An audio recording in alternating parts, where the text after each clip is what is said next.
Mengenai isu adanya pembekakan tenaga harian lepas terdaftar, PLT Kepala BKPSDM Sumiati menjelaskan bahwa adanya hitung-hitungan berdasarkan ancap ABK yang sebenarnya berlaku hanya untuk pegawai negeri. Dan untuk BPK pun tak dapat memprediksi bahwa adanya OPD-OPD yang beda dari yang lain seperti petugas kebersihan yang memang perlu dibutuhkan tenaga. Dari jumlah yang dibutuhkan memang adanya selisih antara SK yang keluar dengan jumlah THLT yang dibutuhkan.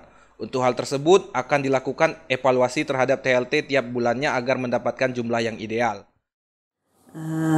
Mengenai isu pembengkakan THLT ya, tenaga harian lepas terdaftar yang isunya membengkak, sebenarnya tidak membengkak ya, tidak membengkak karena di situ ada hitung-hitungan berdasarkan ancap ABK ya, itu berlaku untuk sebenarnya untuk PNS.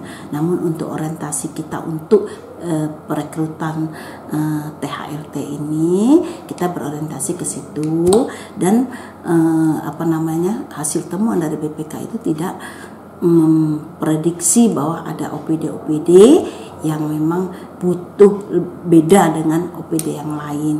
Contoh tadi DLHKP ya, untuk tim seragam kuning itu kebersihan di jalan raya, di kantor-kantor, di pasar-pasar itu kan perlu tenaga itu kita masukkan ke THLT.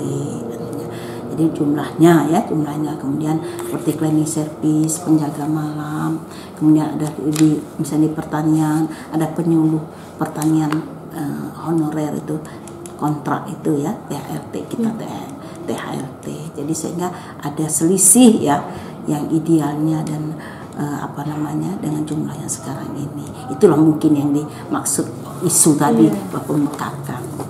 Dan untuk mengantisipasi ini ya, kita akan evaluasi ya, setiap bulannya kita evaluasi sehingga kita akan mendapatkan jumlah yang ideal itu tadi. Mita Nisa, Lebong TV melaporkan.